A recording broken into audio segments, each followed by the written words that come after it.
आज प्रथमम शैलपुत्री च, आज वही लक्ष्मी क्या बन के पूजेंगी, आज वही लक्ष्मी माता पार्वती बन करके पूजेंगी, जगत जननी कहलाएंगी।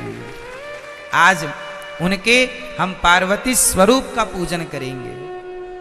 तो आप लोगों को घर में दीपक जलाकर आज माँ भगवती का ध्यान, लक्ष्मी जी का ध्यान करना चाहिए। हे माँ, हमारे घर में ये आपका ही घर है, आप हमारे मन मंदिर में आकर बैठ जाइए, हम सदा आपकी आराधना करते रहें और हमारे घर में ये खुशियों का दिया सदा जलता रहे, ये ज्ञान का, ये भक्ति का दीपक सदा प्रज्वलित होता रहे। आज के दिन आपको राम रक्षा स्तोत्र, नारायण कवच का पाठ करना चाहिए। जो भी पाठ करेंगे, कुछ ना आवे तो श्रीमन नारायण आप आज श्रीमन नारायण का जाप करें तो वह नारायण का जाप भी सिद्ध होगा। आप यदि ओम नमः शिवाय का भी जाप करें तो आज जो भी जपेंगे वो सिद्ध होगा। आप ओम नमः शिवाय जपें या गंग गणपतये जपें या दुर्गा माता जी का मंत्र जपें या फिर आप श्रीमन नारायण जपें, जो भी आज जपेंगे, आज मतलब 9 दिन तक निरंतर, वो आपका सिद्ध। इसलिए ये 9 दिन विशेष पूजा पाठ के लिए निकाले जाते हैं। साल भर आप फुर्सत नहीं पाते, समय मिलता नहीं है, 9 दिन का समय निकाल लो और पूर्ण रूप से भगवान के होकर भगवान की शरण में रहो। ये नवरात्रि है, ठीक है। जो आप जपेंगे उसमें आपको सिद्धि प्राप्त होगी। तो इसलिए इन 9 दिनों में बहुत अच्छे से हमें अपना जीवन आनंद पूर्वक व्यतीत करना चाहिए। और यहाँ पर एक संकेत भी है कि दुनिया वालों, नवरात्रि में जिन कन्याओं को बुला बुला कर, पांव धोकर, माहौर लगाकर जिनकी पूजा करते हो, जिन्हें दक्षिणा देकर विदा करते हो, खीर पूड़ी खवाते हो, उन कन्याओं को केवल एक दिन के लिए देवी ना मानो, सदा सदा के लिए नारियों को देवी मान के उनकी सेवा, उनका सम्मान करो। नारी का सम्मान सदा लक्ष्मी मान के आप आज नवरात्रि में एक लड़की का आप सम्मान करते हैं देवी मानकर, और नवरात्रि जाने के बाद उसी नारी का आप अपमान करते हैं, तो ये तो कोई बात हुई नहीं। नारियों का सदा सम्मान बना रहे। देखो हमारे सनातन धर्म में नारियों का कितना बड़ा आदर है, कितना बड़ा सम्मान है। दुनिया के किसी धर्म में, मजहब में नारियों का इतना बड़ा सम्मान नहीं है। हमारे यहाँ भगवान मानकर नारियों को पूजा जाता है, देवी मानकर पूजा जाता है। और केवल नवरात्रि में नहीं, नवरात्रि आई तो नवरात्रि के द्वारा तुम ये मान लो कि भाई ये सदा सर्वत्र पूज्य है। नारी तो सदा पूज्य है, केवल नवरात्रि में नहीं, ऐसा नहीं, सर्वत्र, सब जगह, हमेशा 365 दिन। तो नवरात्रि की बड़ी महिमा है। इन नवरात्रियों का पूजन भागवत जी में आता है कि भगवान श्री कृष्ण के जब जामवंत जी से युद्ध करने भगवान गए, तब उनकी अनुपस्थिति में 9 दिन का द्वारिका में एक महायज्ञ हुआ था देवी जी को प्रसन्न करने के लिए। तो नवरात्रि तो भगवान श्री कृष्ण भी मनाते थे, नवरात्रि तो भगवान श्री राम भी मनाते थे। पहले दिन एक कन्या को भोजन कराना चाहिए, एक से ज्यादा भी हो जाए चलेगा, कम से कम एक। पहले दिन हमेशा एक कन्या, दूसरे दिन 2 कन्या, तीसरे दिन 3 कन्या, चौथे दिन 4, 5वें दिन 5, छठे दिन 6, 7वें दिन 7, 8वें दिन 8 और 9वें दिन 9 कन्याओं का भोजन करें। और यदि कन्या ना मिले तो कोई बात नहीं, अपनी माँ के चरण धोकर अपनी माँ को श्रद्धा से भोजन कराओ, ये सोचकर कि ये भगवान है, माँ है। माँ आपके घर में कन्या ना हो तो माँ तो है, तो माँ की चरण धोकर माँ का सम्मान कीजिएगा, ठीक है। ये नवरात्रि में देवी का पूजन, तो देवी तुम्हारी माँ देवी नहीं है क्या? क्यों? माँ से बड़ी कोई देवी है? इसलिए अपनी माँ। कई लोग ना अभी इस नवरात्रि में तो नहीं, जो अगली नवरात्रि आएगी वो नवरात्रियों में, उस नवरात्रियों में लोग माता जी घर घर बिठाते हैं, हर गली चौराहे में माता जी बैठती हैं ना, हम कहते हैं कि आप मिट्टी की माता जी बनवा के बिठाते हैं, अच्छा है, सम्मान कीजिए, श्रद्धा रखिए, अच्छा है, सब ठीक है। पर वो माता जो मिट्टी की बनी है, उन माता में श्रद्धा तो रखिए, पर उनसे ज़्यादा उस माता में श्रद्धा रखिए जो परमात्मा ने बनाई है, जिसे आप अपनी माँ कह के बुलाते हैं। माता, उसका तो असली नाम माता ही है, माँ है। विडंबना तो ये है कि आज लोग मंदिरों में जाके माता जी को तो जल चढ़ाते हैं, माता जी की जय जयकार करते हैं, पर खुद की माता जी भूखी मर रही हैं, खुद की जन्म देने वाली माता प्यासी मर रही हैं, और आप जय माता दी के नारे लगा रहे हैं। इससे फायदा क्या है ये बताइए।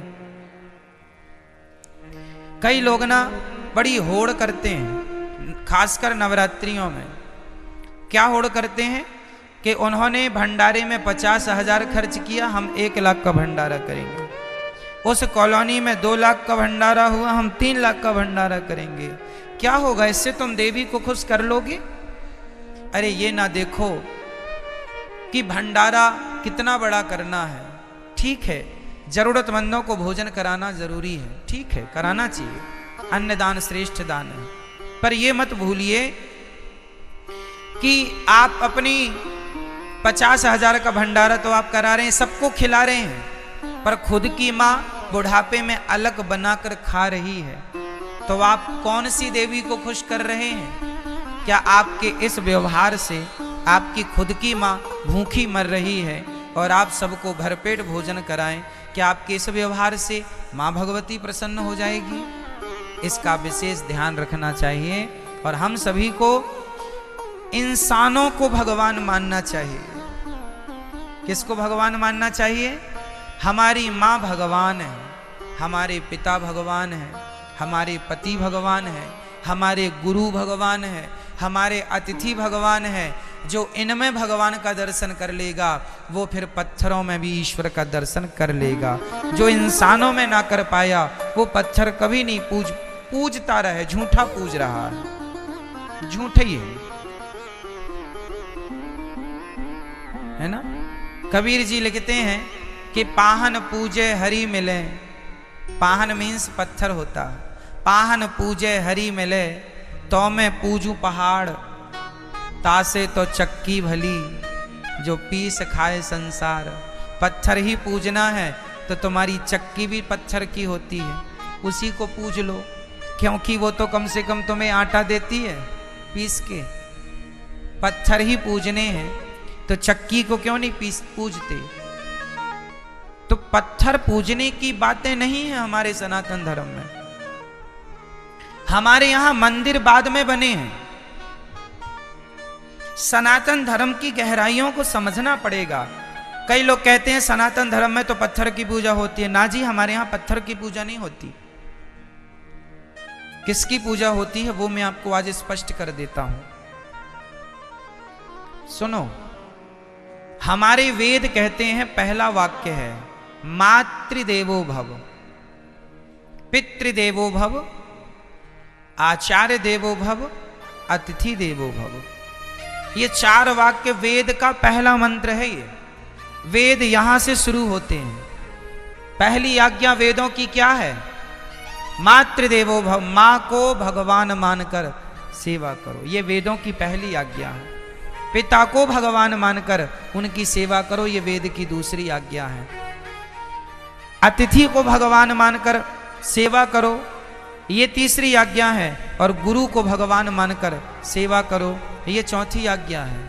अब सोचो, ध्यान से समझना, जो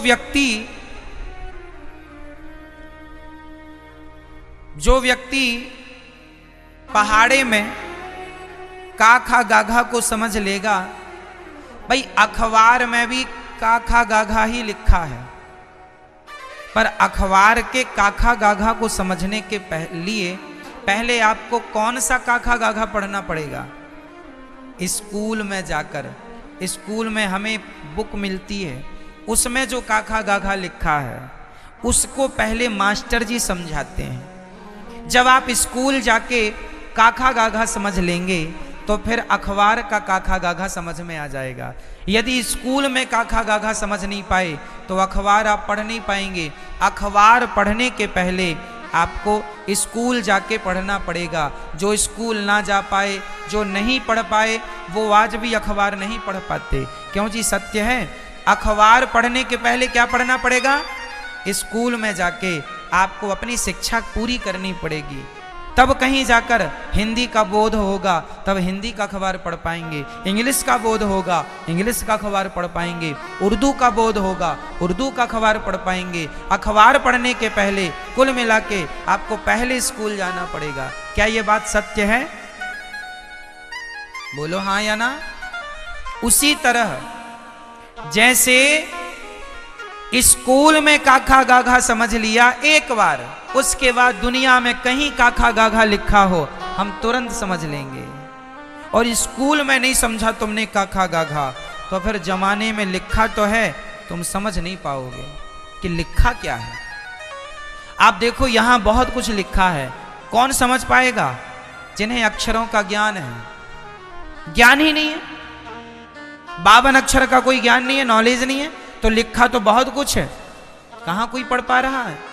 उसी प्रकार जैसे अखबार पढ़ने के पहले हमें स्कूल जाकर पढ़ना पड़ता है, उसी प्रकार पत्थर में भगवान है, पर पत्थर के भगवान को देखने के पहले अपनी माता के अंदर भगवान को देखना पड़ेगा। पहले अपने पिता के अंदर भगवान को देखना पड़ेगा। जो माता में भगवान को देख सकता है, जो पिता में भगवान को देख सकता है, जो गुरु और अतिथि में ईश्वर को देख सकता है, वही पत्थर में भी भगवान को देख सकता है। जो माँ में भगवान को ना देख पाया, उसे पत्थर पत्थर ही दिखेगा, तुम कितना भी पूजा करो।